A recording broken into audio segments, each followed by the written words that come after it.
नमस्कार दोस्तों, आप सभी का स्वागत है और आप सभी को नववर्ष की बहुत बहुत शुभकामनाएं।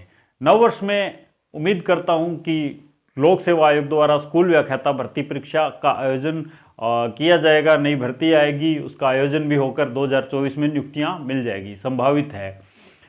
तो आज जो मैं आपके लिए वीडियो लेकर आया हूं वो स्कूल व्याख्याता भर्ती परीक्षा से संबंधित है। तो ये बहुत ही महत्वपूर्ण वीडियो होने वाला है। जो बच्चे पहले तैयारी कर रहे हैं और उनका सिलेक्शन नहीं हुआ, सिलेक्शन से वंचित रह गए, पीछे एक दो जो भर्तियां आई थी उनसे, उनके लिए तो ये वीडियो बहुत ही महत्वपूर्ण है। और जो नए अभी तैयारी करेंगे, तैयारी शुरू करेंगे इस भर्ती के लिए, उनके लिए भी ये वीडियो बहुत महत्वपूर्ण होने वाला है। इसमें मैं आपको फर्स्ट पेपर के सिलेबस के साथ साथ आपको तैयारी करने की रणनीति भी बताऊँगा, जिससे उम्मीद है आपको सफलता मिलेगी। तो मेरा जो अनुभव है, विशेष रूप से मैं भी आरपीएससी द्वारा 2015 में भर्ती परीक्षा जो आयोजित की गई थी उसमें चयनित एक इतिहास का स्कूल व्याख्याता हूँ। तो आपको मैं फर्स्ट पेपर की जो रणनीति है वो बताऊंगा, मैंने किस प्रकार से मैंने तैयारी की थी और आपको किस प्रकार से करनी चाहिए। उम्मीद है ये वीडियो आप बिना स्किप किए हुए पूरा देखेंगे, क्योंकि इसमें मैं प्रत्येक टॉपिक पर विस्तार से आपको बताऊंगा कि ये टॉपिक आपको किस प्रकार से इसको पढ़ना है, कहाँ से आपको ये मैटर लेना है और किस प्रकार से आप तैयारी करोगे तो आपको ज़्यादा से ज़्यादा सफलता होने की संभावना रहेगी। पिछले कुछ वर्षों से जो दोस्तों के अनुभव है और मेरा भी जो अनुभव रहा है उसके हिसाब से अगर देखें तो जो प्रथम पेपर है आरपीएससी स्कूल व्याख्याता में, वो चयन का आधार है। फर्स्ट पेपर अगर आपका बहुत अच्छा गया है तो आपका सिलेक्शन निश्चित है, क्योंकि सेकंड पेपर जो कि विषय आधारित रहता है उसमें जो विषय के जो भी अभ्यर्थी होते हैं उनकी तैयारी लगभग एक सी होती है, क्योंकि विषय पर पकड़ है, वही उस विषय की तैयारी कर रहे हैं। और फर्स्ट पेपर में आपको पता है कि बहुत ज़्यादा विषय है और बहुत ज़्यादा टॉपिक्स उसमें दे रखे हैं और सिलेबस बहुत विस्तारित है और पेपर 75 ही क्वेश्चन का आता है। तो उसमें आगे निकलना बहुत ही ज़रूरी है। उसमें अगर हम पीछे रह जाते हैं तो हमारे सिलेक्शन की संभावना बहुत ही नगण्य हो जाती है। तो एक तो सेकंड पेपर है, उसमें एजुकेशनल साइकोलॉजी, और एक फर्स्ट पेपर के विभिन्न विषय, इन सब को मिलाकर आपका सिलेक्शन है वो आप सुरक्षित कर सकते हैं। बहुत ही आसान है। एक रणनीति के साथ अगर आप तैयारी करोगे तो उम्मीद है आपको सफलता अवश्य मिलेगी। तो आइए शुरू करते हैं आज के इस वीडियो को, जो स्कूल व्याख्याता भर्ती परीक्षा 2024 के प्रथम पेपर के पाठ्यक्रम और उसकी संबंधित रणनीति के संबंध में है। उम्मीद करता हूँ ये वीडियो आप पूरा देखेंगे। तो जो पेपर फर्स्ट है वो 150 मार्क्स का है, उसमें 75 क्वेश्चन आते हैं विभिन्न विषयों के। उन विषयों के बारे में हम यहाँ विस्तार से चर्चा करेंगे। इसका जो समय रहता है वो बहुत ही कम है, 1.5 घंटा, क्योंकि 1.5 घंटे के समय में इसको आप मैनेजमेंट नहीं कर पाओगे ठीक से, तो आपके लिए समय कम रहेगा, नहीं तो ये समय पर्याप्त है। और सेकंड पेपर है जो कि 300 अंक का है और 3 घंटे का समय रहता है। इसमें कुल 150 प्रश्न आते हैं, जिसमें से 120 प्रश्न आपके सब्जेक्ट के हैं और 30 प्रश्न है, ये बहुत ही महत्वपूर्ण 30 प्रश्न है एजुकेशनल साइकोलॉजी के। तो ये इस प्रकार से आपका जो पेपर का पैटर्न है वो रहता है। अब हम बात करते हैं पेपर फर्स्ट की।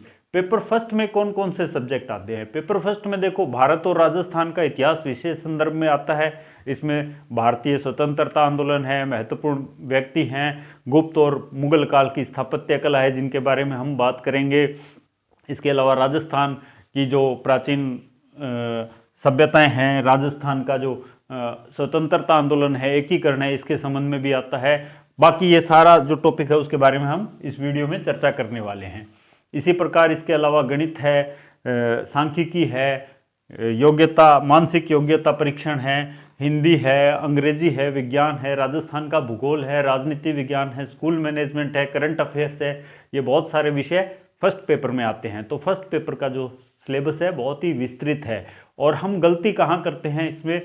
सबसे पहली गलती, जो आर्ट्स के सब्जेक्ट वाले बच्चे हैं उनके बारे में अगर हम बात करें तो वो क्या करते हैं, जैसे गणित है, इंग्लिश है या विज्ञान है, उसको बिल्कुल छोड़ देते हैं। कुछ बच्चे बहुत डरते हैं इससे, बिल्कुल ही उसको हाथ ही नहीं लगाते गणित के।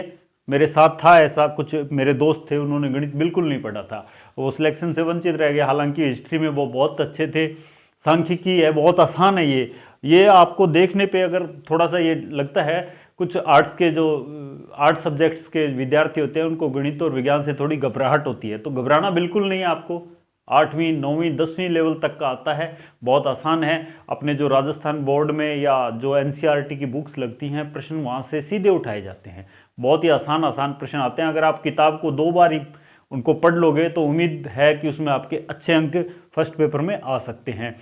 इसके अलावा जो राजस्थान का इतिहास है और भारत का इतिहास है वो विस्तृत रूप से दिया हुआ है, और उसके अलावा जो अलग अलग छोटे छोटे टॉपिक्स दिए हुए हैं सभी सब्जेक्ट्स के, उनके बारे में हम विस्तार से चर्चा करेंगे। तो सबसे पहले आपकी रणनीति ये होनी चाहिए कि आप अभी वैकेंसी नहीं आई है, आपको नए साल के पहले दिन से ही, आज से ही, अभी से ही आपको रणनीति के हिसाब से तैयारी शुरू करनी पड़ेगी। सबसे पहली रणनीति यही होनी चाहिए आपकी कि मुझे पूरा सिलेबस कवर करना है। कोई भी टॉपिक, चाहे वो छोटे से छोटा टॉपिक है, चाहे वो मुश्किल से मुश्किल टॉपिक है, मुझे उसको छोड़ना नहीं है, उसको पढ़ना है। और जो आपका सिलेबस है उसके अकॉर्डिंग तैयारी करनी है, ना कि ये हम सबसे बड़ी गलती क्या करते हैं, पुस्तक को उठाते हैं, उसको बीच में से खोल के पढ़ना शुरू कर देते हैं। आज ये पढ़ लिया, कल कहीं और से उसको खोला, जो टॉपिक इंटरेस्टिंग है उसको खोल के हम पढ़ लेते हैं, बोरिंग टॉपिक को छोड़ देते हैं। आपको ऐसा बिल्कुल नहीं करना है। बाकी सबका अपना अपना पढ़ने का तरीका होता है, लेकिन जो मेरा अनुभव रहा है, जो मुझे सिलेक्शन तक लेके गया है, मेरा अनुभव ये रहा है कि मैंने जो अपना रूम था पढ़ाई का, उसके अंदर एक चार्ट पे पूरा पहले सिलेबस था उसको लगा लिया, और पहले टॉपिक से लास्ट टॉपिक तक उसको कंटिन्यू किया, बीच में से कुछ भी नहीं उठाया। पहला टॉपिक स्टार्ट किया, लास्ट तक पहुंचा, उसको फिर रिवाइज किया, 2 बार रिवाइज किया, 4 बार रिवाइज किया, 7, 8, 10 बार आराम से परीक्षा तक ये रिवाइज हो सकता है। इतना ज़्यादा लेंथी नहीं है। शुरू में आपको 2 बार करोगे तब समय लगेगा, उसके बाद बहुत ही स्पीड से ये रिवाइज होता चला जाएगा। तो सबसे पहले हम बात करते हैं, ये जो राजस्थान का इतिहास और भारत का इतिहास है, इसका सिलेबस लंबा है, इसको आपको थोड़ा टाइम लगेगा। तो आप अपना जो समय बांटते हो रोज का, जैसे आप मान लो 8 घंटे पढ़ते हो, तो 8 घंटे में आपको फर्स्ट पेपर और second paper plus educational psychology सबको थोड़ा थोड़ा समय आवश्यक रूप से देना है। सबसे बड़ी बात यही है कि रोज़ आपका जो सिलेबस है उसके प्रत्येक टॉपिक को आपको टच करना है। जैसे हिस्ट्री है, हिस्ट्री का चाहे छोटा सा टॉपिक ही है, उसको एक बार टच करना है। उसी दिन आपको मानसिक योग्यता का भी छोटा सा टॉपिक पढ़ना है, सांख्यिकी, मतलब प्रत्येक टॉपिक में से एक छोटा छोटा टॉपिक डेली पढ़ना है। ये नहीं है कि हम 15 दिन तक लगातार हिस्ट्री पढ़ रहे हैं और हिंदी को हमने बिल्कुल छोड़ दिया। कुछ बच्चे ऐसा करते हैं और सफलता भी पाते हैं, लेकिन जो मेरा अनुभव है, मैं मेरे अनुभव के आधार पर कह रहा हूँ कि हमें प्रत्येक विषय को रोज़ जरूर पढ़ना है, चाहे उसका 15 मिनट ही पढ़ें। तो हमारा जो 8 घंटे का समय है उसको हम अपने हिसाब से टैकल करके अलग अलग विषय में बांट सकते हैं। सबका अपना अपना अनुभव रहता है इसमें, लेकिन जो मेरा अनुभव है मैं आपके साथ उसके बारे में बातें शेयर कर रहा हूँ। तो राजस्थान और भारत का इतिहास, विशेष रूप से भारतीय राष्ट्रीय आंदोलन, ये हिस्ट्री का है, फर्स्ट पेपर का सब्जेक्ट। इसमें गुप्त और मुगल काल में साहित्य, कला और स्थापत्य कला का विकास, जो आरपीएससी की साइट पे 22 वाला सिलेबस है, वही उम्मीद है कि 24 में रहेगा। मैं उसके आधार पे बात कर रहा हूँ। अभी आरपीएससी ने 2024 से संबंधित कोई भी सिलेबस जारी नहीं किया है, और अगर वो 2024 का कोई सिलेबस जारी होगा तो वो भर्ती आने के बाद ही जारी होगा, और वो आरपीएससी की ऑफिशियल वेबसाइट से हमें मिल जाएगा। तो अभी हम जो बात कर रहे हैं वो 2022 के सिलेबस के आधार पे बात कर रहे हैं। तो सबसे पहली बात ये विशेष मैं आपको बता दूं, तो राजस्थान और भारत का इतिहास विशेष रूप से भारतीय राष्ट्रीय आंदोलन के संदर्भ में।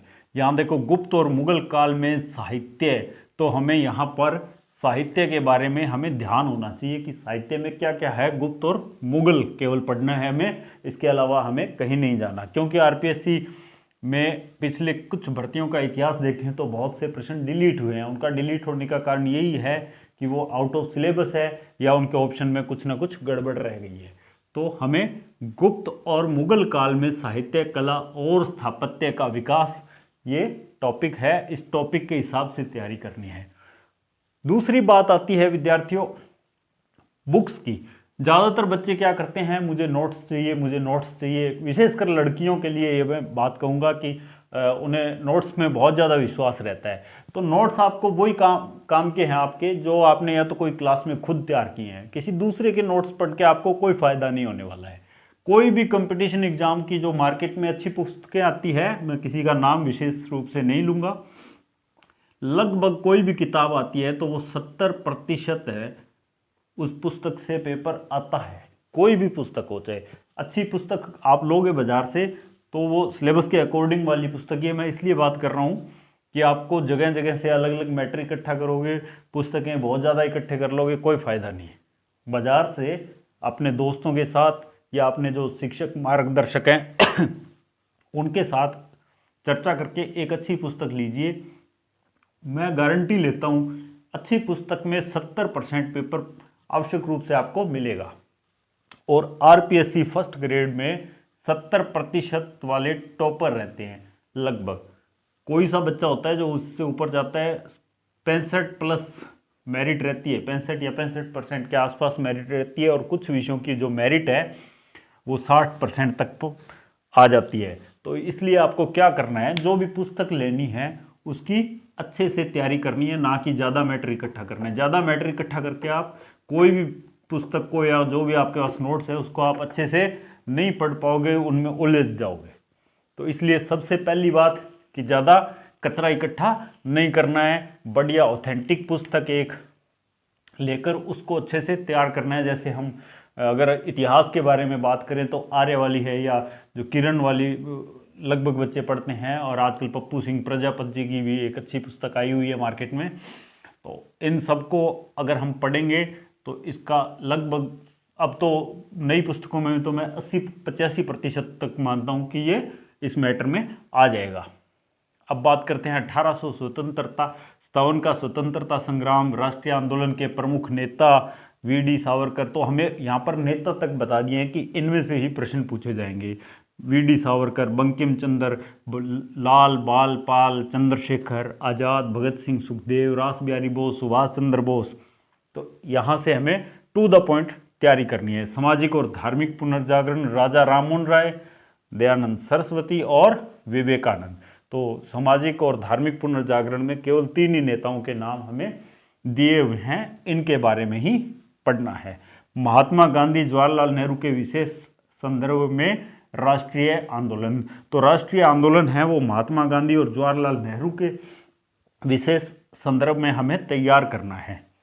नेहरू, पटेल, मौलाना आज़ाद और BR अम्बेडकर, भीमराव अंबेडकर, तो इनके संदर्भ में हमें पढ़ना है। राजस्थान की प्राचीन संस्कृति और सभ्यता है वो कालीबंगा, आहड़, गणेश्वर, बैराट, 8वीं और 18वीं सदी तक का, 8वीं से 18वीं सदी तक का राजस्थान का इतिहास, जिसमें गुर्जर, प्रतिहार, अजमेर के चौहान राजवंश, ये सब हमें पढ़ने हैं। दिल्ली सल्तनत के साथ संबंध, मेवाड़, जालोर और रणथंभौर, राजस्थान और मुगल में राणा सांगा, महाराणा प्रताप, आमेर के मानसिंह, चंद्रसेन, बीकानेर के राय सिंह, राज सिंह, मेवाड़, ये सब कुछ राजस्थान के इतिहास में।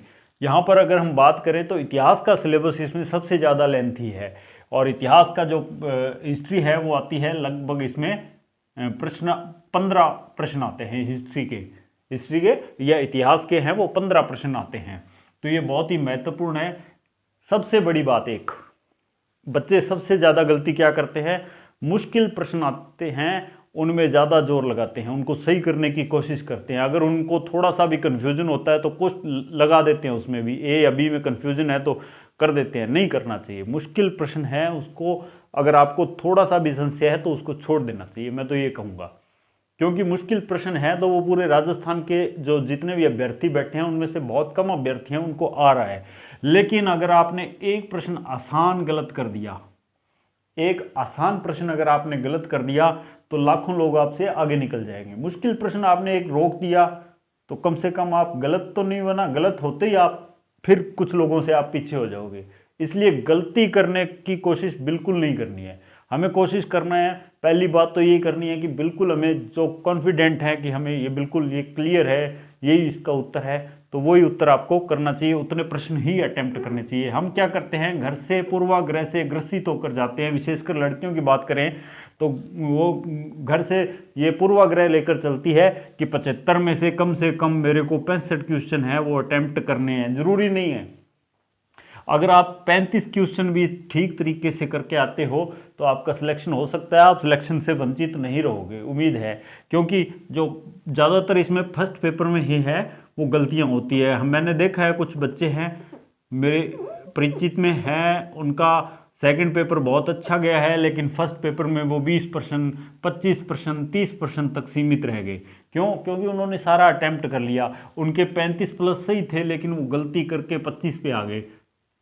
65 प्रश्न किए उन्होंने, 35 उनके सही थे, 30 वो गलत थे। तो 30 प्रश्न 10 प्रश्न माइनस हो गए, यहाँ पर उनके 25 ही प्रश्न बचे और वो सिलेक्शन से कोई 4 नंबर से रह गया, कोई 7 नंबर से रह गया। तो बड़ा दुख होता है जब हम पास में जाकर रहते हैं और अपनी गलतियों से रहते हैं। तो सबसे पहला काम आपको यही करना है कि जब आप अभ्यास करो, आपका अभ्यास बहुत ज़रूरी है। जैसे आपने कोई भी टॉपिक किया, तैयारी की, उसके बाद उसके ऑब्जेक्टिव प्रश्न की आप अभ्यास करोगे। ऑब्जेक्टिव प्रश्न के अभ्यास में आपको सबसे पहला अभ्यास यही करना है कि मैं केवल सही को टिक करना सीखूं, गलत को छोड़ना सीखूं। हम क्या करते हैं, कहीं भी कोचिंग ले रहे हैं या कोई ऑनलाइन जो आजकल चलती है, ऑनलाइन टेस्ट सीरीज चलती है, उनमें अभ्यास कर रहे हैं, या अपनी पाठ्य पुस्तक के पास कोई ऑब्जेक्टिव पुस्तक भी आपने रख रखी हो, उसके साथ अगर हम तैयारी करते हैं तो हम क्या करते हैं, 20 प्रश्न हमारे मान लो सीरीज में या जो अभ्यास हम कर रहे हैं उसमें है 20 प्रश्न, तो हम 20 के 20 करते हैं। क्यों? क्योंकि वो तो अभ्यास है, इसलिए हम सोच के कर देते हैं, लेकिन वो हमें आदत पड़ जाती है। इसलिए क्या करना है, अभ्यास में ये आदत करनी है कि 20 में से अगर हमें 12 आते हैं तो कोई बात नहीं है, हमें घबराने की कोई आवश्यकता नहीं है। ये फाइनल एग्जाम नहीं है, 12 आ रहे हैं 12 करो, हो सकता है उसकी मेरिट 10 ही जाए, लेकिन हमारी क्या है, पूर्वाग्रह से हम ग्रसित होते हैं। अभ्यास में ही हम बहुत ज़्यादा गलतियां करनी शुरू कर देते हैं। काफ़ी दोस्त देखे हैं मैंने ऐसे, जो क्या करते हैं, जो टेस्ट सीरीज होती है या उसमें तुक्के लगाते हैं और बाद में उनको आदत पड़ जाती है, और जो फाइनल परीक्षा का दिन होता है उस दिन भी उनकी आदत में कोई परिवर्तन नहीं हो सकता है। इसलिए वहाँ से वो गलतियाँ होती है और वो नेगेटिव की वजह से कंपटीशन में पीछे चले जाते हैं। तो आपको नेगेटिव से बचना है।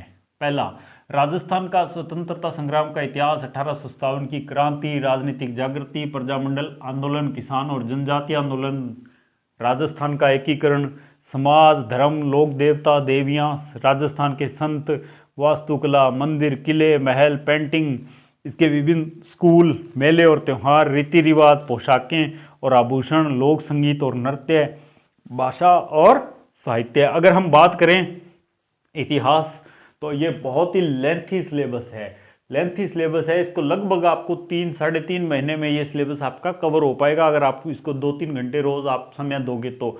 इसलिए मैं आपको राय दूंगा कि आप इसमें जैसे भारत के इतिहास को आप अलग कर लो, राजस्थान का इतिहास उसमें अलग कर लो, उसके बाद राजस्थान का जो इसमें साहित्य है, संस्कृति, कलाएं, ये है, इसको अलग, इसको यानी इतिहास को आप 3 अलग अलग भागों में बांट के पढ़ोगे राजस्थान के इतिहास को, तो आप इसको लगभग रोज़ को इसको 1.25 से 1.5 घंटा आप दोगे तो तीनों का एक एक पॉइंट टॉपिक आप उठा सकते हो, और 2-3 दिन में आपका छोटा टॉपिक है वो 1 दिन में, बड़े टॉपिक 2 या 3 दिन में आपके कवर हो जाएंगे। तो इस प्रकार से इसको टुकड़ों में विभाजित करके हिस्ट्री को आप पढ़ोगे तो आपको समय भी कम लगेगा और इसकी तैयारी भी अच्छे से हो जाएगी। अब उसके बाद है मानसिक योग्यता परीक्षण। यहाँ मैं आपको बता दूं कि हिस्ट्री से 15 प्रश्न अभी मैंने बताए थे, इसमें से 15 प्रश्न आते हैं, और मानसिक योग्यता परीक्षण सांख्यिकी, गणित, विज्ञान, हिंदी, अंग्रेजी, ये पांचों मिला के इनके लगभग 20 प्रश्न आते हैं। इनके 20 प्रश्न आते हैं। इसमें क्या क्या होता है, मानसिक योग्यता परीक्षण, सांख्यिकी, गणित, हिंदी और अंग्रेजी, इन पांचों को मिला के इनके 20 प्रश्न आते हैं। हालांकि उसमें स्पष्ट ये बताया हुआ है सिलेबस में कि इन पांचों को मिला के 20 प्रश्न है, और अब तक का जो रिकॉर्ड रहा है वो यही रहा है कि प्रत्येक से लगभग 4-4 प्रश्न आ रहे हैं। तो 4 प्रश्न यहाँ से आते हैं, 4 सांख्यिकी से आते हैं, 4 गणित से आते हैं, 4 हिंदी और इंग्लिश से आते हैं, जिनकी बात हम करेंगे अभी इसके बाद। पहले ये कवर कर लें। तो मैं 4 प्रश्न के हिसाब से आपको बता रहा हूँ। हो सकता है कि आने वाली परीक्षा में कभी कम ज़्यादा कर दे, तो उसको कोई हम उस पर चैलेंज नहीं कर सकते, क्योंकि इन्होंने इसको सामूहिक रूप से इन पांचों को 20 प्रश्न बता रखा है। तो इसलिए हो सकता है ये एक बार में मानसिक योग्यता पर ज़्यादा फोकस कर दें, या हो सकता है गणित पर ज़्यादा फोकस कर दे, या हिंदी पर या इंग्लिश पर ज़्यादा फोकस कर दे।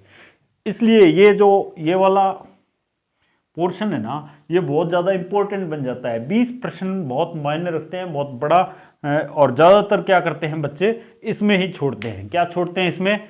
जो हिस्ट्री वाले हैं, विशेषकर मेरे साथी थे, और मैं देखता हूँ कुछ विद्यार्थी भी हैं, वो गणित को छोड़ देते हैं। गणित के मुख्य जो मुश्किल टॉपिक हैं, विशेषकर जो ये बहुपद वाले हैं, जो बीजगणित से संबंधित है, रैखिक समीकरण वाले हैं, इनको छोड़ देते हैं। गणगणाभ भी कईयों को मुश्किल लगता है, छोड़ देते हैं, जबकि ये बहुत आसान है। 9वीं 10वीं की पुस्तकें उठा के आप उनको अभ्यास कर लो, 4-5 बार अभ्यास कर लो, कई बार ऊपर का प्रश्न आ जाता है सीधा। जैसे इसमें सांख्यिकी में आ गया था एक बार, प्राथमिक आंकड़े किसे कहते हैं, बहुत ही आसान प्रश्न है। प्राथमिक आंकड़े अगर आपका एक बार भी पढ़ा होता है तो आपको याद हो जाएगा। इसलिए सबसे जो बड़ी गलती आप करते हो, छोड़ देते हो, नहीं नहीं इंग्लिश तो मुश्किल है, इससे बढ़िया मैं इतिहास को पढ़ लूँ इतनी देर। इतिहास में आपके नंबर है ना 15 प्रश्न है तो 15 ही मिलने हैं वहाँ, 15 से 16वां प्रश्न नहीं मिलेगा। लेकिन अगर आप जिस विषय को छोड़ रहे हो, इंग्लिश को छोड़ रहे हो, तो इंग्लिश के 4 प्रश्न आपके हाथ से निकल गए। हो सकता है चारों बहुत आसान प्रश्न आ जाएं और आपके चारों वो सही हो जाए। और इतिहास आपने बहुत ज़्यादा पढ़ ली, यहाँ इतिहास मुश्किल आना है, श्योर है, कंफर्म है, क्योंकि फर्स्ट पेपर है वो बहुत ही डीपली आता है। तो उसमें क्योंकि कंपटीशन है वो यहीं से आपको जिताता है और यहीं से हराता है, इसलिए आपको छोड़ना नहीं है, बिल्कुल भी कुछ भी नहीं छोड़ना है। मानसिक योग्यता परीक्षण है, ये प्रैक्टिस की चीज़ है।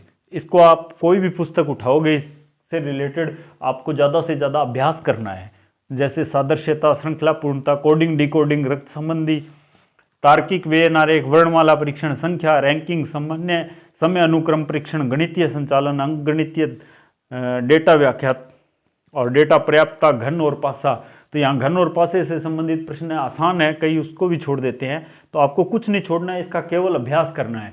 इसी प्रकार सांख्यिकी की बात करें और गणित की बात करें तो आपको क्या करना है, लगभग 8वीं 9वीं और 10वीं राजस्थान बोर्ड की ये तीनों किताबें हैं, बहुत ही महत्वपूर्ण हैं। उनमें ये टॉपिक आपको सीधे प्रश्नावली मिलेगी।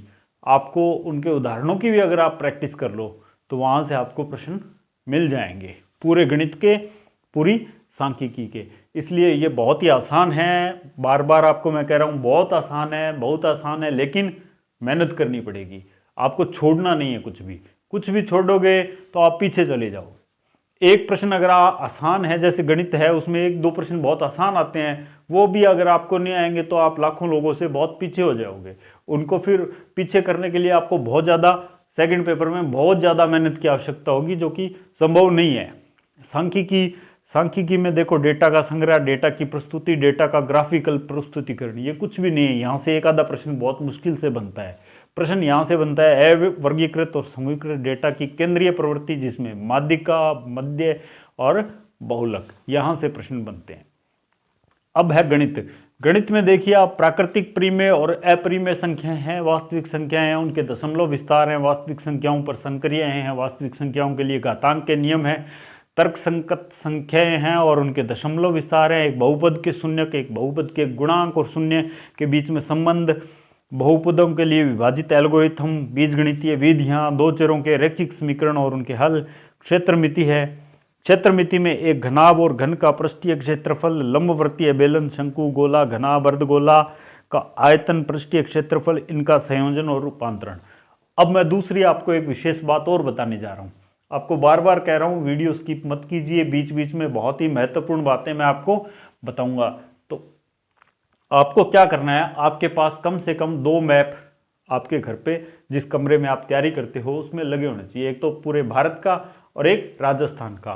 तो इन दोनों मैप के आधार पर आपको राजस्थान और भारत के काफ़ी चीज़ों की जानकारी मिल जाएगी। और 2-3 और मैप मैं आपको बताऊंगा। एक तो आता है भारतीय संविधान का चार्ट आता है, एक भारतीय इतिहास का चार्ट आता है। आपको 20, 25, 30 रुपए में आराम से कोई भी अच्छी जो स्टेशनरी की दुकान है उस पर मिल जाएगा।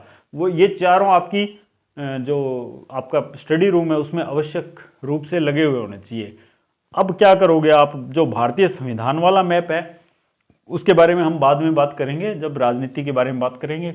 इतिहास वाला मैप है, उसके मैं जो आपको अपना अनुभव बता रहा हूँ उसके आधार पे बताऊँ कि आपको 2-3 प्रश्न तो उस चार्ट से ही मिल जाएंगे आराम से, क्योंकि उसमें गुप्त और मुगल काल के बारे में काफ़ी कुछ है। स्वतंत्रता संग्राम बहुत ही अच्छा दे रखा है उसके अंदर। भारतीय इतिहास का RBD का मैप है उसमें। और जो आप भारत का नक्शा लोगे उसके पीछे आपको क्या करना है, जैसे राजस्थान के बारे में, भारत और राजस्थान का नक्शा लोगे उसके बारे में, जैसे मंदिर और किले हैं, तो आप इनको एक सारणी बनाकर उनको चार्ट के पीछे लिख सकते हो। इसी प्रकार भाषा और साहित्य से संबंधित जैसे पुस्तकों का, उसमें आप एक सारणी बना सकते हो। लगभग 50-60 पुस्तकों की एक सारणी बना दीजिए। आपको क्या करना है, मान लो आप चाय पी रहे हो, चाय पीते पीते उस चार्ट को उल्टा किया भारत वाले को, उसके पीछे जो सारणियाँ हैं चाय पीते पीते उसको पढ़ सकते हो। बहुत अच्छी तैयारी हो जाएगी, आपको पुस्तकें बार बार ढूंढनी नहीं पड़ेगी एक जगह। इस प्रकार से सारणियाँ बना के आपको A4 साइज वाली जो ये पेज होता है उसके ऊपर आप ये लंबवर्तीय, बेलन, शंकु, गोला, घन, घनाभ, इनके सारे सूत्र आप लिख सकते हो आराम से। इसके अलावा शून्यक वाले हैं, इसमें भी काफ़ी कुछ बीजगणित में सूत्र होते हैं, वो लिख सकते हो। परिमेय संख्याओं की परिभाषा क्या होती है, क्या नहीं, इनका दशमलव विस्तार वगैरह, वो आराम से ये चीज़ें आप ज़्यादा से ज़्यादा सामग्री है वो आप अपनी दीवार पे लगा लोगे तो पढ़ने में आसानी रहेगी। ज़रूरत ही नहीं है हर टाइम आप किताब से ही पढ़ो, कुछ चीज़ें आपको सारणी से याद हो जाएगी। तो देखिए, सांख्यिकी और गणित के बाद हम बात करेंगे हिंदी और अंग्रेजी की। बात करते हैं हम हिंदी की। हिंदी है, हिंदी के अंदर जैसे 4 प्रश्न आने की संभावना रहती है। मैंने अभी आपको जैसे बताया था कि हिंदी, अंग्रेजी, गणित, सांख्यिकी और जो मानसिक योग्यता परीक्षा है, उन पांचों के मिला के 20 प्रश्न आने हैं। तो हिंदी के 4 या 5 प्रश्न आ सकते हैं। तो संधि, संधि विच्छेद, ये दोनों जैसे उपसर्ग, प्रत्यय, अनेकार्थक शब्द, विलोम शब्द, समश्रुत, भिन्नार्थक शब्द, शब्द शुद्धि, वाक्य शुद्धि, अंग्रेजी के पारिभाषिक शब्दों के समानार्थी हिंदी शब्द। तो इनमें कुछ पुस्तकें भी मैं आपको सुझाव दूंगा। जैसे इसमें राघव प्रकाश की पुस्तक है, उसमें बहुत ही बढ़िया रहता है हिंदी, उससे अगर आप तैयारी करोगे तो वो टू द पॉइंट है और उसमें से प्रश्न भी लगभग प्रत्येक कंपटीशन एग्जाम में देखने को मिलते हैं। राघव प्रकाश की यहाँ पर हिंदी की पुस्तक की मैं चर्चा करूँगा। अब बात करते हैं जनरल इंग्लिश। जनरल इंग्लिश जो कि आर्ट्स के विद्यार्थियों के लिए थोड़ा सा ये टॉपिक छोड़ते हैं, तो मैं उनको ये सुझाव दूंगा कि छोड़ना बिल्कुल नहीं है आपको। आप 6ठी से 10वीं तक की जो पुस्तकें हैं इंग्लिश की, उनके अंदर जो टॉपिक्स हैं ग्रामर के, वहाँ से ये प्रश्न उठाए जाते हैं। तो या तो आप एक अच्छी सी पुस्तक ले सकते हैं, नॉर्मल जो भी जनरल इंग्लिश से रिलेटेड हो, वहाँ से ये टॉपिक आप कर सकते हो। उसमें आपको ज़्यादा से ज़्यादा अभ्यास करना है। अभ्यास से आपको क्या होगा, जो आपके ऑब्जेक्टिव टाइप के प्रश्नों के अभ्यास आप करोगे ना, तो लगभग प्रश्न वहाँ से निकल के आ जाएंगे। तो इसमें tenses, sequences of tense, voice, active and passive voice है, डायरेक्ट और इनडायरेक्ट स्पीच है, यूज ऑफ प्रीपोजिशन है, यूज ऑफ आर्टिकल्स, डिटर्मिनर्स है, correction of sentences including subject verb arrangements, degree of adjective और connectives, glossary of official and technical terms with their Hindi version, antonyms and synonyms है, word often confused, forming new words by using prefixes and suffixes. तो ये ज़्यादा मेरा भी अनुवाद English का बढ़िया नहीं है, लेकिन मैं दावे के साथ कह सकता हूँ अगर आप इसको लगातार अभ्यास करते रहोगे तो कम से कम 2 प्रश्न, आप 4 प्रश्न आते हैं आउट ऑफ 4, आपको 2 प्रश्न आराम से आप यहाँ पे सही करके आ सकते हो। जो बच्चे इंग्लिश को बिल्कुल टच नहीं करते, ये उनके लिए है। जो इंग्लिश में अच्छे हैं उनको तो कोई संशय नहीं है कि वो 4 में से 4 सही करके आएंगे, क्योंकि ये भी गणित जैसा ही विषय है। करंट अफेयर्स की बात करें तो सबसे महत्वपूर्ण है 10 नंबर का, यहाँ से करंट अफेयर्स हैं वो 10 नंबर के 10 प्रश्न आते हैं 20 नंबर के कुल। ये 4 या 5 कुछ भी आ सकते हैं, कंफर्म नहीं है, लेकिन ये कंफर्म है कि 10 प्रश्न आने ही आने हैं करंट अफेयर्स। करंट अफेयर्स की अगर बात करें तो 24 में अगर मान लो परीक्षा होती है, उम्मीद है कि ये जुलाई अगस्त तक परीक्षा हो जाएगी। तो आपको इसमें क्या करना है, करंट अफेयर्स में अभी जनवरी से लेकर आप तैयारी शुरू कर दीजिए। राजस्थान में जैसे मैं अगर बात करें तो मूमल एक आती है, करंट अफेयर्स की पुस्तक आती है मूमल, एक आती है क्रोनोलॉजी। ये दोनों बहुत इम्पोर्टेंट है, इन दोनों को आप सहेज के रख सकते हो हमेशा के लिए। जैसे ये लगातार आप पढ़ते रहो, दोनों में से प्रश्न आते ही आते हैं, कंफर्म है कि ये पूरा कवर कर लेते हैं। करंट अफेयर्स को ये पूरा कर लेती है। ये दोनों छोटी छोटी पुस्तकें, बिल्कुल ही एक बार अगर ये पुस्तक लाते हो तो लगभग 5-6 घंटे में आप इसको पूरा पढ़ सकते हो, ज़्यादा बड़ी नहीं है। तो बहुत ही अच्छी पुस्तकें हैं दोनों मैं आपको सजेस्ट करूंगा कि आप दोनों में से चाहे जो भी या हो सकता है दोनों पढ़ सकते हो, दोनों पढ़ लो, कवर एक ही पुस्तक कर लेगी आपकी, दोनों अच्छी है। तो इसमें जनगणना 2011 भारत व विश्व है, ये थोड़ा सा आपको भारत व राजस्थान है, विश्व नहीं है, सॉरी। तो इसको थोड़ा सा अच्छे से कर लीजिए। उसके अलावा राजस्थान के संदर्भ में भारत के विकास के वर्तमान कार्यक्रम, भारत में महिला सशक्तिकरण की योजनाएं। मैं यहाँ पर अगर बात करूँ ना, सबसे इम्पोर्टेंट है भारत में अंतरिक्ष कार्यक्रम। यहाँ से प्रश्न आता ही आता है। एक चार्ट बना लीजिए, A4 पेज पर ही बना लीजिए, चाहे उसको अपने कमरे में लगाइए। भारत में अंतरिक्ष कार्यक्रम के पिछले 1-2 साल, यहाँ पर आपको मैं थोड़ा सा ज़्यादा पढ़ने के लिए आपको सजेस्ट करूँगा कि पिछले 1-2-3 साल के कार्यक्रम आप लगा लीजिए। ये करंट का कोई टॉपिक है, उसके लिए यहाँ से प्रश्न पक्का आता है। पिछले 1 या 2 वर्ष में से आ जाएगा। जितने भी PSLV उपग्रह छोड़ते हैं, प्रक्षेपण यान है, उनके नाम, उसमें कौन कौन सा उपग्रह गया, कौन से देश का कौन सा उपग्रह था, यहाँ से प्रश्न पक्का आता है, 100% आता है। राजस्थान का कौशल विकास कार्यक्रम, भारत में संसाधन और उनकी क्षमताएं, यहाँ से भी आता है। राजस्थान की स्वास्थ्य एवं स्वच्छता योजना, ये शायद अब हट जाए, चेंज हो जाए, गवर्नमेंट चेंज हो गई है, तो उसके आधार पर ये समय समय पर थोड़ा बहुत बदलाव जैसे सिलेबस में होता है। तो आगे शैक्षिक प्रबंधन में भी कुछ टॉपिक हैं वो चेंज हुए थे, अब फिर दोबारा उनकी संभावनाएं चेंज होंगे। महामारी और उसका प्रबंधन, हो सकता है ये उस टाइम करंट में था, अब हो सकता है ये ना आए। परमाणु ऊर्जा कार्यक्रम, यहाँ से प्रश्न मोस्ट आता है। भारत और विश्व के महत्व की घटनाएं, समसामयिक, इसमें जहाँ जहाँ भारत के प्रधानमंत्री यात्रा करते हैं वहाँ से प्रश्न आने की संभावना रहती है। विशेष जो समझौते होते हैं वहाँ से प्रश्न आने की ज़्यादा संभावना रहती है, जो भी टाई अप्स होते हैं। समसामयिक मुद्दे, व्यक्ति और स्थान, ये भी सामान्य बात है। भारत में विज्ञान और प्रौद्योगिकी, ये बहुत इंपॉर्टेंट है। विज्ञान प्रौद्योगिकी अंतरिक्ष कार्यक्रम, यहाँ से प्रश्न खूब आते हैं। पुरस्कार से संबंधित प्रश्न हर वर्ष लगभग आया ही आया है, इसमें ज़्यादातर नोबेल पुरस्कार से संबंधित आता है, ये इंपॉर्टेंट है। पुस्तकों से संबंधित प्रश्न पक्का आता है, लेखक या पुस्तकें उससे संबंधित आता है। खिलाड़ी और खेल से भी संबंधित प्रश्न हर बार आता है। तो ये 4-5 टॉपिक हैं जिन पे तो लगभग हर बार प्रश्न आता ही आता है। अंतरिक्ष कार्यक्रम, महत्वपूर्ण जो यात्रा होती है कोई ना कोई, वहाँ से पुरस्कार और लेखक और पुस्तकें और चर्चित खिलाड़ी, तो यहाँ से 5 प्रश्न तो ये संभव है कि हर बार आए हैं, तो इस बार भी आएंगे। और कुल 10 नंबर का करंट आता है, तो बहुत इंपॉर्टेंट है, करंट अफेयर्स है, उनकी अच्छे से तैयारी कीजिए, ये आपको आगे ले जाएंगे। यहाँ अगर आप 10 में से 7 या 8 प्रश्न तक अगर आप सही कर पाते हो तो आप कॉन्फिडेंट हो जाओगे। सामान्य विज्ञान, अब सामान्य विज्ञान की बात करें तो 5 प्रश्न आते हैं, और सामान्य विज्ञान में भी आर्ट्स वालों के विशेष संदर्भ में अगर बात करें तो यहाँ से सामान्य विज्ञान से उनका नाता खराब रहा है हमेशा की तरह, तो इसको भी वो लगभग जो टॉपिक है उनको छोड़ देते हैं। छोड़ना बिल्कुल नहीं है, बार बार कह रहा हूँ, एक भी टॉपिक है उसको छोड़ना नहीं है। 3 बार 4 बार 5 बार उसको पढ़ो, कुछ समझ आएगा, कुछ ऊपर से जाएगा, लेकिन कई बार प्रश्न ऊपर से आ जाता है, बिल्कुल ही सामान्य सा प्रश्न आ जाता है, वो भी हमारा छूटना नहीं चाहिए। परमाणु और अणु, रासायनिक अभिक्रियाएं और समीकरण, ये अगर आप देखोगे तो आपको 8वीं की, 9वीं की और 10वीं की, ये 3 विज्ञान की पुस्तकें उठा लीजिए। उनका शुरू का जो विषय सूची दी होती है ना, उसके अंदर आप देखोगे तो ये कि ये आपको पाठ के नाम मिल जाएंगे, और आपको केवल वही पाठ उठा के पढ़ना है। पीछे की 2-3 अगर परीक्षाओं की बात करें तो जो पुस्तक के पीछे ऑब्जेक्टिव टाइप प्रश्न दिए गए हैं वहाँ से भी प्रश्न आया हुआ है, सीधा का सीधा वहाँ से प्रश्न आया हुआ है। COSO4 वाला प्रश्न था, मेरे याद आ रहा है 2012 की परीक्षा में शायद सीधा वहाँ से उठा के दिया हुआ था। तो इसलिए बिल्कुल नहीं छोड़ना है। 8वीं, 9वीं, 10वीं, ये 3 पुस्तकें गणित और विज्ञान की आवश्यक रूप से आपको करनी है। यहाँ से आपको प्रश्न परीक्षा में अवश्य मिलेगा और आसान मिलेगा। क्यों? आपका पढ़ा हुआ होगा तो आपके लिए वो आसान होगा, दूसरों के लिए वो मुश्किल होगा।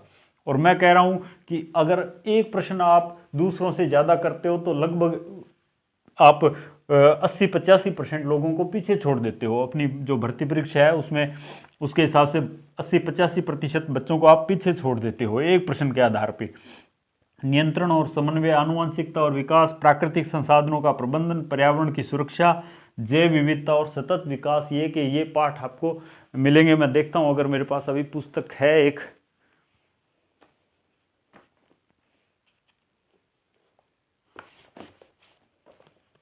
ये कक्षा 8 की विज्ञान की पुस्तक है, कक्षा 8 की विज्ञान की पुस्तक है। यहाँ से अगर मैं देखूँ तो आपको एक आधा पाठ यहाँ से जरूर मिलेगा।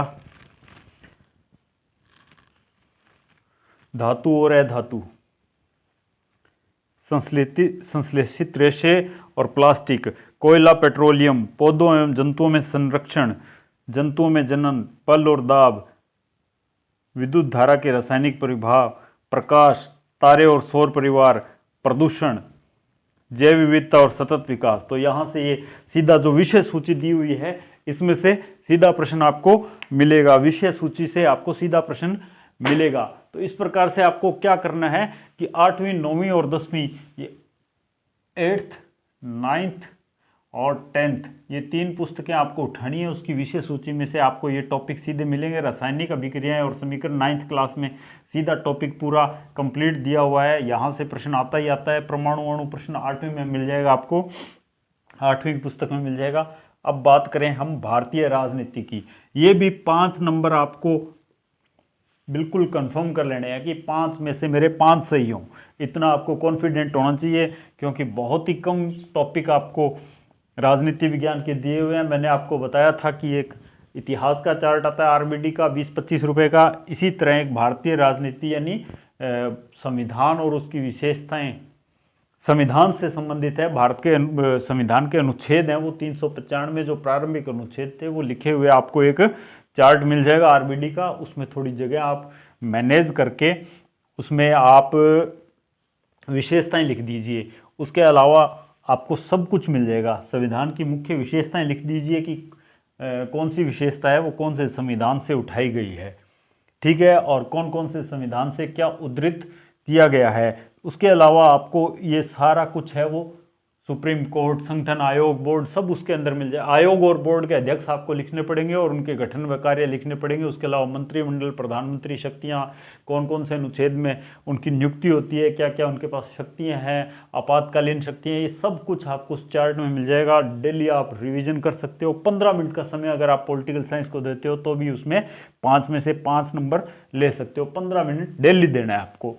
15 मिनट अगले आने वाली परीक्षा तक अगर आप रोज़ भारतीय राजनीति के टॉपिक को दोगे तो मैं मानता हूं कि आप 5 में से 5 प्रश्न सही कर सकते हो। लगभग 15 से 20 मिनट सामान्य विज्ञान को रोज़ आप दोगे तो 5 में से 3 या 4 क्वेश्चन आपके जरूर सही होंगे। इसी प्रकार समसामयिक घटनाक्रम, इसको आधा घंटा कम से कम रोज़ दो, 10 में से 8 प्रश्न आराम से सही होंगे। अब बात करते हैं राजस्थान का भूगोल। 5 प्रश्न आने हैं इसके भी लगभग 5 प्रश्न आने हैं। हालांकि आरपीएससी है वो क्लियर इसके 5 नहीं बता रही है। इन तीनों के मिला के 1, 2, 3, इनके तीनों के मिला के 15 प्रश्न मान रही है, लेकिन हम यहाँ 5-5 मान के चल रहे हैं जैसे कि पिछली परीक्षा में आते रहे हैं। कम ज़्यादा हो सकते हैं, ये आरपीएससी पे डिपेंड करता है। राजस्थान का भूगोल, स्थिति, विस्तार, आकार, भौतिक विशेषताएं, जल निकास प्रणाली, जल निकासी, जलवायु, जनसांख्यिकी की विशेषताएं, कृषि, पशुधन, खनिज संसाधन, पर्यटन, परिवहन, उद्योग और व्यापार। तो ज़्यादा टॉपिक नहीं है, आपको दिख रहे हैं कि 7-8 टॉपिक हैं, जिसमें कुछ टॉपिक बड़े हैं, बाकी एक एक दिन के हैं। एक दिन में आराम से आप अगर आधा घंटा भी देते हो, जैसे कृषि है, कृषि ज़्यादा बड़ा टॉपिक नहीं है, पशुधन भी ज़्यादा बड़ा नहीं है, खनिज संसाधन थोड़ा सा बड़ा है, जल निकासी है ये थोड़ा बड़ा टॉपिक है, जलवायु ज़्यादा बड़ा नहीं है, पर्यटन जो है वो विवादास्पद टॉपिक है अगर माने तो। पर्यटन के अंदर सब कुछ आ जाता है, पर्यटन के अंदर आपके किले, महल सब आ जाते हैं, तो ये थोड़ा सा बड़ा टॉपिक हम मान सकते हैं। परिवहन कोई ज़्यादा बड़ा नहीं है, उद्योग भी ठीक है, इसमें से प्रश्न आते भी हैं। तो आपको यहाँ पे क्या करना है, राजस्थान के भूगोल की अच्छे से तैयारी करनी है। ज़्यादा से ज़्यादा मैं इसका मानता हूँ कि 20 या 25 मिनट रोज़, तो टॉपिक क्लियर होते जाएंगे आपके।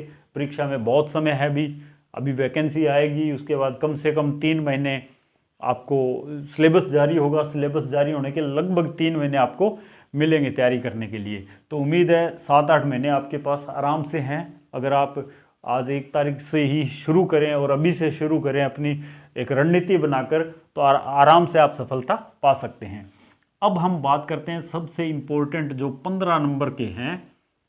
इन 15 में से आप आराम से आप 12+ नंबर प्राप्त कर सकते हो, 12+ प्रश्न सही कर सकते हो। 15 प्रश्न आने, 30 नंबर का है, 12+ प्रश्न आराम से सही कर सकते हो अगर आप ध्यानपूर्वक थोड़ी सी तैयारी कर लो तो। यहाँ पर मैं कोई भी आपको पुस्तक सजेस्ट नहीं करूँगा। आप राजस्थान की जो एजुकेशन डिपार्टमेंट की वेबसाइट है, वहाँ से इसके बारे में आप जानकारी प्राप्त कर सकते हो। राजस्थान सरकार के द्वारा जो शिक्षा विभाग है उसमें खूब सारा लिटरेचर इससे संबंधित है, वो आपको मिल जाएगा।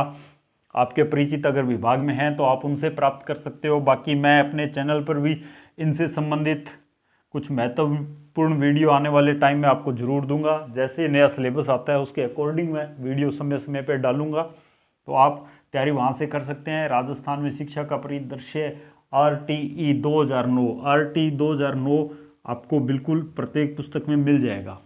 शिक्षा में प्रबंधन, शैक्षिक पर्यवेक्षण एवं निरीक्षण, शैक्षिक प्रबंधन, संकल्पना, कार्य सिद्धांत, समग्र गुणवत्ता। राजस्थान में प्राथमिक माध्यमिक शिक्षा में निम्न संगठनों का कार्य, जिसमें RSCRT, BSER, ISC, DIET, diet, Rajasthan state open school, Rajasthan राज्य पाठ्य पुस्तक मंडल जयपुर, ये सब कुछ आ जाएगा। बहुत आसान इनकी स्थापना, इनके कार्य और ये कहाँ स्थित है, ज़्यादातर यही प्रश्न इनसे बनते हैं और ज़्यादा प्रश्न नहीं बनते हैं। गुणवत्तापूर्ण शिक्षा के लिए राज्य की पहल, इसमें कुछ नवाचार जो राजस्थान सरकार करती रही है समय समय पे, जैसे दीक्षा, RISC, राइस जिसे कहा जाता था, स्माइल, SMILE, ये कुछ पहले चल रहे थे कार्यक्रम।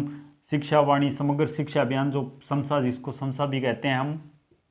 राजस्थान के परिदृश्य में RTE 2009 के प्रावधान। तो यहाँ ध्यान रखना है कि आपको RTE 2009 है वो अच्छी तरह से करना है। इसमें से 4 या 5 प्रश्न आपको आराम से मिलेंगे। 15 में से 4-5 प्रश्न इस अकेले RTE 2009 से मिलेंगे। ये राजस्थान केंद्र सरकार ने कब इसको पास किया, कब ये लागू हुआ, राजस्थान सरकार ने कब इसको लागू किया, ये सारे प्रश्न, इसके अलावा इसके जो विभिन्न इसके बिंदु हैं, इसके जो नियम है वो आपको अच्छे से आने चाहिए। वहाँ से 4-5 प्रश्न आपको RT से पक्का मिलेंगे। इसके अलावा अभी जैसे RKSMB चल रहा है राजस्थान में, RKSMB इसके अलावा भी नई नई योजनाएं आती रहती है, तो ये संभवतः इसमें बदलाव समय अनुसार जरूर होगा।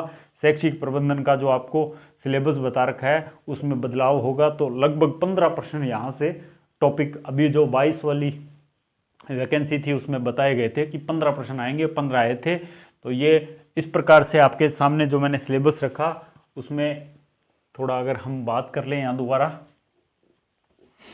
तो जो हिस्ट्री थी वहाँ से थे, हिस्ट्री के 15 प्रश्न थे। मैं पहले बात करूँगा, करंट के 10 प्रश्न थे। उसके बाद थी जो शैक्षिक प्रबंधन, एजुकेशन मैनेजमेंट, यहाँ से भी 15 प्रश्न थे। उसके बाद हम बात करेंगे हिंदी, इंग्लिश, मैथ्स, स्टैटिस्टिक्स और मेंटल एबिलिटी, मानसिक योग्यता, इन सब के मिला के 20 प्रश्न थे। उसके बाद राजस्थान ज्योग्राफी, पोल साइंस और जनरल साइंस, इसके 15 प्रश्न। तो ये हो गए अपने 15, 15, 30, 10, 40, 20, 60, 10, 70 और 5, 75 क्वेश्चन, ये सारे हमारे हो गए। तो अगर आप आज से ही, अभी से ही आप एक रणनीति बनाकर अपना जो समय है उसको बिल्कुल मैनेज करके टाइम टेबल से स्टार्टिंग टू एंड पॉइंट तक, जैसे मैंने बताया उस प्रकार से आप पढ़ोगे, तो देखो हिस्ट्री है उसकी मैं कुछ नहीं कह सकता, वो पेपर पर डिपेंड करेगा कि आपके क्या आते हैं। करंट अफेयर्स अगर आप अच्छे से तैयारी कर लेते हो, इसकी अच्छे से तैयारी करने के बाद भी अब कंफर्म नहीं हो सकते, हिस्ट्री में प्रश्न बहुत डीपली पूछे गए हैं। करंट अफेयर्स में 7 प्रश्न अगर हम कम से कम मान के चलें, 7 या 6 भी मान लेते हैं हम, यहाँ पर 6 प्रश्न भी हम लेकर चलते हैं, टफ से टफ भी अगर आते हैं तो हम आराम से कर सकते हैं अगर इस प्रकार से हम तैयारी करेंगे।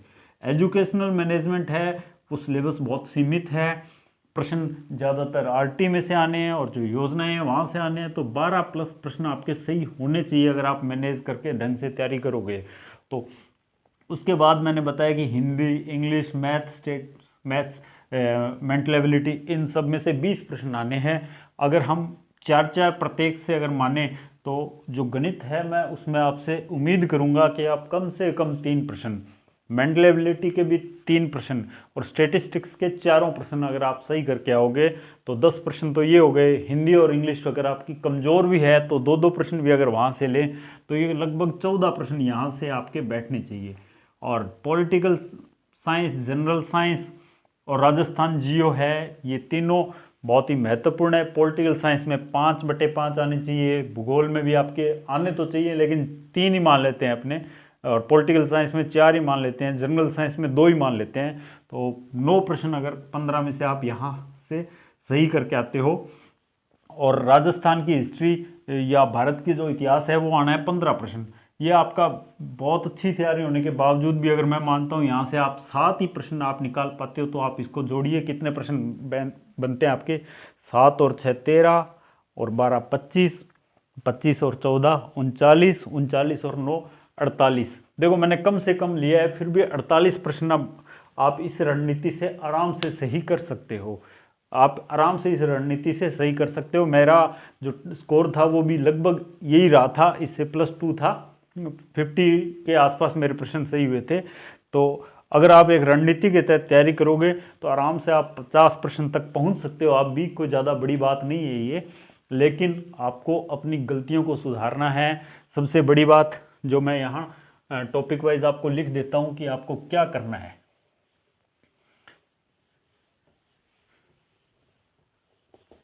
आपको क्या करना है वो मैं यहाँ बता देता हूँ, ताकि आप वो गलतियाँ हैं वो अभी से सुधारोगे और लगातार आप प्रयास करोगे तो आपको अवश्य सफलता मिलेगी। हाँ, आपको लागू करना होगा, फॉलो करना होगा इन बातों को सभी को। ये नहीं है कि हम 10 दिन इस तरीके से तैयारी कर लें, उसके बाद हम थोड़ी सी लापरवाही करें तो आपको वो, जितनी आप लापरवाही करोगे सिलेक्शन से आप उतने दूर चले जाओगे। तो पहली गलती जो हम करते हैं, सबसे पहले मैंने कहा कि आपको पहला शुरू करते हैं हम, अकॉर्डिंग टू सिलेबस पढ़ना है। अकॉर्डिंग टू सिलेबस पढ़ना है, हमें सिलेबस स्टार्टिंग से लेके लास्ट तक चीज़ें पढ़नी है। दूसरा है प्रत्येक सब्जेक्ट को रोज कवर करना है। प्रत्येक सब्जेक्ट को रोज कवर करना है। तीसरा हमारा है ऑब्जेक्टिव की तैयारी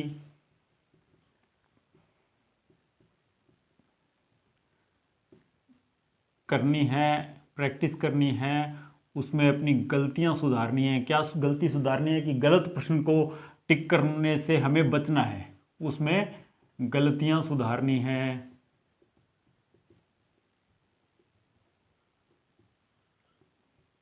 चौथा है, मैं कहता हूं कि ज़्यादा नोट्स, बुक्स इकट्ठी नहीं करनी है, इससे बचना है। इकट्ठी नहीं करनी है, केवल आपको बहुत ही सीमित मात्रा में जो आपके मैटर है उसको इकट्ठा करके उसका अच्छे से तैयारी करनी है, ना कि कचरा इकट्ठा करना है। उसके अलावा कोई भी टॉपिक, और कई बार तो हम पूरा सब्जेक्ट ही छोड़ देते हैं, सब्जेक्ट छोड़ना नहीं है। छठा है ओल्ड पेपर्स, बहुत इंपॉर्टेंट है। विशेषकर एजुकेशनल साइकोलॉजी में आपको कुछ नहीं पढ़ना, कुछ भी नहीं पढ़ना, केवल आप पुराने पेपर करके 50-40 बार उनको पढ़ लो। पुराने पेपरों को आपके 30 में से 30 प्रश्न सही होंगे, मेरे 27 सही हुए थे, 3 डिलीट हुए थे। ओल्ड पेपर्स को रिवाइज करना है। इसके अलावा और क्या करना है, ओल्ड पेपर को रिवाइज करना है, अकॉर्डिंग टू सिलेबस पढ़ना है, और कुछ शायद नहीं रहा है लेकिन फिर भी एक बार देख लेते हैं। अकॉर्डिंग टू सिलेबस प्रत्येक सब्जेक्ट को रोज कवर करना है, ऑब्जेक्टिव की तैयारी करनी है, गलतियां सुधारनी है, नोट्स बुक्स इकट्ठी नहीं करनी, कोई भी टॉपिक सब्जेक्ट छोड़ना नहीं है, ओल्ड पेपर्स को रिवाइज करना है, और सोशल मीडिया से दूर रहना है। सोशल मीडिया से दूर रहना है, क्योंकि मोबाइल उठाते हैं हम टाइम देखने के लिए, लेकिन आधे पौने घंटे बाद छोड़ते हैं। दूर रहना है, यानी अपना जो मल्टीमीडिया मोबाइल है, मैं तो कहता हूँ उसे छोड़ दीजिए जब तक आप तैयारी करते हैं। तैयारी करनी है, अगर आपको अगले इस भर्ती में आपको लगना है तो आपको सोशल मीडिया से दूर रहना पड़ेगा, मोबाइल छोड़ना पड़ेगा। ये टाइम बहुत ख़राब करता है। रोज़ अगर हम 10 घंटे का शेड्यूल बनाएंगे ना, तो वो 6 या 7 घंटे ही हो पाएगा, बाकी के 2 3 4 घंटे हमारे कहाँ गए वो ये खा जाएगा, मोबाइल खा जाएगा, हमें पता ही नहीं लगेगा। तो ओल्ड पेपर्स को रिवाइज करना है, कोई भी टॉपिक और सब्जेक्ट को छोड़ना नहीं है, नोट्स बुक्स इकट्ठी नहीं करनी है, ऑब्जेक्टिव की तैयारी करनी है और उसमें गलतियां सुधारनी है। इसके अलावा जो मेरे हिसाब से इतना बहुत होगा, सिलेबस सब चीज़ें आ गई है। तो फिर से आपको मैं बता दूं कि आपको कोई अपनी जो गलतियां हैं ना उनको सुधारना शुरू कर दो आज से ही। तो सबसे बड़ा यही दिक्कत आती है कि हम नेगेटिव मार्किंग बहुत मार खाते हैं। नेगेटिव मार्किंग में हम नेगेटिव मार्किंग में सबसे ज़्यादा मार खाते हैं, वो हमें सिलेक्शन से दूर लेके जाता है। तो सबसे इम्पोर्टेंट चीज़ यही है, ज़्यादा बुक्स वगैरह इकट्ठी नहीं करनी है। प्रत्येक किताब है वो 70-80% कवर करती है, कोई भी पेपर हो चाहे। और हाँ, सबसे बड़ी इम्पोर्टेंट बात है, रूम में चार्ट्स आदि वो लगा के आपको उनसे तैयारी करनी है। उसका बहुत फर्क पड़ेगा, आपका समय बहुत बचेगा। शुरू में 15 दिन आपको क्या करना है, सबसे पहले एक तो सिलेबस, आपको टॉपिक्स आपको क्लियर होने चाहिए कि कौन कौन से सिलेबस हैं। सबसे पहला काम होना चाहिए, आपको सिलेबस याद होना चाहिए। अगर आपको सिलेबस याद हो गया ना, तो आपकी लगभग ये मानो कि 30% सिलेक्शन तो यहीं से पक्का हो गया। उसके बाद आप सारे टॉपिक्स एक बार कवर कर लोगे तो आप में कॉन्फिडेंस आएगा। लगभग 15% कॉन्फिडेंस वहाँ से आप में हो जाएगा कि 45% आपको ये हो जाएगा कि मेरा सिलेक्शन होगा। उसके बाद वही है, बार बार रिवाइज करके लगभग उसको, ये 9 बार मैंने 9 बातें लिखी है, तो 9 बार उसको आप रिवाइज कर लीजिए। बिल्कुल क्लियर है, गारंटी के साथ मैं कह सकता हूँ कि आपका 100% सिलेक्शन होगा। पेपर दे के आप आओगे तो आप केवल रिजल्ट का इंतज़ार करोगे, सिलेक्शन का इंतज़ार नहीं करोगे। रिजल्ट में आप केवल रैंक देखने का इंतज़ार करोगे। आपको इतना कंफर्म हो जाएगा कि सिलेक्शन तो मेरा होगा, अब तो मैं केवल रिजल्ट का इंतज़ार कर रहा हूँ खुद की रैंक देखने के लिए। तो उम्मीद करता हूँ आपको ये वीडियो मेरा पसंद आया होगा। आगे मैं आपको फर्स्ट ग्रेड के जो भी फर्स्ट पेपर के टॉपिक्स हैं उनसे रिलेटेड वीडियो डालता रहूँगा और आप देखते रहिएगा। अगर आपने मेरे चैनल को अभी तक सब्सक्राइब नहीं किया है तो प्लीज़ सब्सक्राइब कीजिए और अपने दोस्तों के साथ शेयर कीजिए। Thank you.